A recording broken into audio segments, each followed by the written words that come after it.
আৰু আজিৰ ভিডিঅ'টো কিন্তু মই মাহঁতৰ ঘৰৰ পৰা কৈ আছোঁ, যিহেতু মোৰ ছোৱালীজনী স্কুল বন্ধ দিলে ছামাৰ ভেকেশ্যন, সেইকাৰণে মাহঁতৰ ঘৰত আহিলোঁ। আৰু ছোৱালীজনী বহুত জিদ কৰি আছিল তাই মামাহঁতৰ ঘৰত আহিব, আইতাকৰ ঘৰত আহিব বুলি। তো আহি কিনে দুপৰীয়া সাজ খাবলৈ লৈছোঁ। আজি দালি, কোমোৰা ভাজি, লেচৰা কালাই ভাজি আৰু ইয়াতে কঁঠালৰ গুটি দিছিল। তাৰপিছত আহি কিনে যে আমি পূৰা একদম পানী পুৰি বনোৱাত লাগি গ'লোঁ। পূৰা আলুখিনিও মই বুটৰ সৈতে পিটিকি লৈছোঁ। ইয়াতে তেতেলী পানীখিনিও মই ৰেডি কৰি লৈছোঁ আৰু কেইটামান মই নেমু দি দিম, তেতিয়া খাব পাৰিব, দেখাটো ভাল লাগিব ন। চেনি, গুড় মই গোটেইখিনি দিছোঁ আৰু মই জংখ বংখ কৰি দিছোঁ আৰু টেষ্ট হ'ব লাগে, হয়নে নহয়। পুদিনা পাত পোৱা নাই বাৰু। তো পানীখিনি যে বহুত ভাল লাগিছিলে। আৰু জিৰা আৰু জলকীয়াখিনি মই ভাজি লৈছিলোঁ, শুকান জলকীয়া ভাজি লৈ কিনে গুড়ি কৰি ইয়াতে মই দি দিছোঁ। তো অলমষ্ট পানী আমাৰ ৰেডি, বাছ খাব লাগে। আৰু পানী পুৰিখিনি এতিয়া ৰেডি কৰিও আছে বাৰু। এতিয়া চব পুৰি ভাজাত লাগি গ'লে পুৰিখিনি ফুলিছে বাৰু, নুফুলা নহয়, কিন্তু যিজনক মানে ভালকৈ মই কি কৰিব দিছোঁ ভালকৈ মানে কোৱা নাছিল, সেইকাৰণে অলপ কেইখনমান ফুলে কেইখনমান ফুলা নাই। তাৰপিছত মই আকৌ বেলিব লৈছোঁ। এইবিলাক বস্তু যে মানে ভালকৈ কৰিলেহে ভালকৈ ফুলে, হয় নহয়। তো চাওক এতিয়া ফুলি আছে, যিহেতু মই কেইবাখনো বেলি দিছোঁ আৰু ভালেই হৈছে পুৰিবিলাক। একদম দোকানৰ দৰে কুৰকুৰীয়া হৈছে বাৰু। যেতিয়া মই কি কৰিম তেতিয়া আপোনালোকে গম পাব। আৰু মই এতিয়া বেলিব লৈছোঁ পূৰা। মোৰ বাইদেউজনী বেলিলে যে, তাক এতিয়া মই ভাজিব দিছোঁ আৰু মই এতিয়া পূৰা বেলি দিছোঁ। আৰু অলমষ্ট আমাৰ পুৰিও একদম হৈ গ'ল, চাওক ফুলা ফুলা পুৰি। আৰু যিকেইখন ফুলা নাই সেইকাৰণে এইকেইখন আমি পাপৰি চাট বনাই কিনে খাম বাৰু। আৰু এতিয়া চাওক মই খাবলৈ লৈছোঁ, চাওক কিমান কুৰকুৰীয়া হৈছে, মুখত পানী আহিছে নাই চাওকচোন। গৰম দিনত যে এনেকৈ পানী পুৰি খাব কিমান ভাল লাগে, হয়নে নহয়।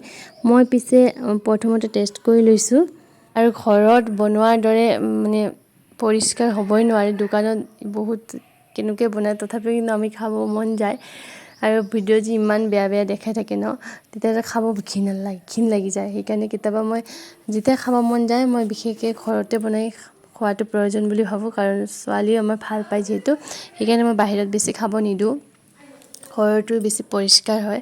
এতিয়া মই মাক পূৰা সজাই কিনে দি আছোঁ। মা এইপিনে কৈছে এতিয়া তহঁতৰ পানী পুৰি হোৱাই নাই নেকি, এনেকৈ মায়ে কি কৰি আছিলে। সেইকাৰণে মই মাক পূৰা একদম সজাই পৰাই আজি খুৱাম বুলি ভাবিছোঁ। মায়ে বিশেষকৈ এনেকৈ বাহিৰত গৈ নাখায় ন, সেইকাৰণে মাৰো মন আছিল খাম বুলি। তো ল'ৰাজনক মায়ে আকৌ খুৱাই আছিল বেলেগ বস্তু, দুধ বিস্কুট এনেকৈ খুৱাই আছিল। আৰু চাওক মই মাক দেখুৱাই আছোঁ। মাক কৈছে কি ভিডিঅ' কৰি আছা বুলি, এইবিলাক কিয় দেখাব লাগে মোৰ। তো মায়ে লাজ কৰি আছিল। তো যিকে নহওক মই ছোৱালীজনী, মা মোৰ মোবাইলটো তই ধৰি লোৱা, মই আইতাকক খুৱাই দিম। এনেকৈ ছোৱালীজনীয়ে আকৌ মোবাইলটো ধৰি লৈছে, মই মাক আজি খুৱাই দিম বুলি ভিডিঅ' কৰি ৰাখি থওঁ। এনেকৈ সৰু সৰু মনবিলাক যে আমি কেপচাৰ কৰি ৰাখিব বহুত প্ৰয়োজন হয়, হয়নে নহয় কওকচোন। এয়া চাওক মাক মই খুৱাই দিছোঁ। তো বহুত ভাল লাগিল এনেকৈ মাক খুৱাই কিনে।